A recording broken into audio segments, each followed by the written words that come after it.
एक बार की बात है। ठनकपुर नाम का बहुत बड़ा राज्य था। उसमें एक छोटा सा गांव था। इस गांव का एक नियम था जो कई वर्षों से चला आ रहा था। वो ये था कि इस गांव के राजा का चुनाव खुद वहां के लोग ही करते थे और वो जो भी राजा चुनते वह 5 साल तक राज्य करता था। उसके बाद उसे पास के घने जंगल में छोड़ दिया जाता था। यही उस गांव का रिवाज था। परंतु आज तक उस जंगल से कोई राजा वापस नहीं आया था और न ही किसी ने यह जानने की कोशिश की थी कि वो सब राजा कहां चले गए। अब पुराने राजा के 5 साल पूरे हो चुके थे। लोगों को नए राजा की तलाश थी। उन्होंने पुराने राजा को जंगल में छोड़ दिया और नए राजा की तलाश में निकल पड़े। अब उन्हें समझदार और एक चतुर राजा की आवश्यकता थी।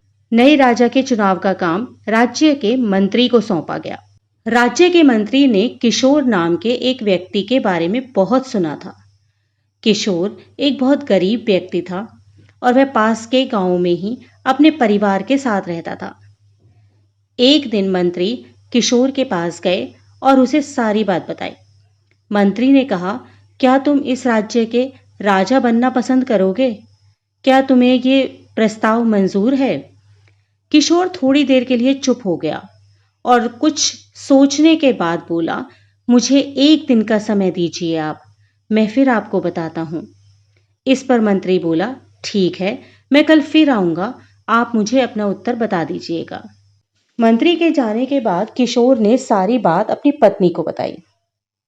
तो पत्नी खुश होते हुए बोली कि एक तरफ तो वो तुम्हें राजा बनने का अवसर दे रहे हैं, फिर भी आपने एक दिन का समय मांगा, इसमें इतना क्या सोचना है?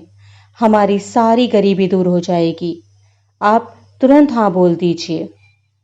किशोर ने कहा, लेकिन क्या तुम जानती हो कि इस राज्य का नियम है कि पूरे 5 साल होने के बाद वह राजा को बदल देते हैं और पास के जंगल में छोड़ देते हैं, जहां से आज तक कोई भी राजा वापस नहीं आ पाया है और किसी को यह तक पता नहीं है कि वह राजा कहाँ गए, उनका क्या हुआ, किसी जंगली जानवर ने उन्हें मार दिया या कोई भूत बला उन्हें उठा कर ले गई।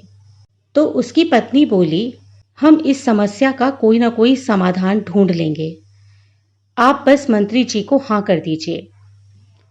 एक दिन पूरा होने के बाद किशोर मंत्री के पास गया और बोला, मुझे आपका प्रस्ताव मंजूर है, परंतु मेरी एक शर्त है कि मैं उस जगह को देखना चाहता हूं जहां सभी राजाओं को आप छोड़कर आते हो। मंत्री बोले, ठीक है, और मंत्री ने उसे वह जगह दिखा दी। किशोर ने देखा चारों ओर घना जंगल था, वहां जानवर भी हो सकते थे। फिर वह वहां से चला गया और राजा बनने के बाद उसने सबसे पहला जो काम किया वह था कि वह उस जंगल में गया और उस जंगल को साफ करवाने का आदेश दिया। वहां लोगों के रहने की व्यवस्था की, रोजगार उपलब्ध कराए और जंगल को साफ करके एक नया नगर बसा दिया। कुछ समय बाद किशोर को राजा बने हुए 5 साल पूरे हो गए। प्रथा के अनुसार उसे भी उसी जगह पर जहां पहले जंगल था और अब एक भरा पूरा नगर बस चुका था, छोड़ दिया गया। अब वहां उसे किसी प्रकार का कोई खतरा नहीं था।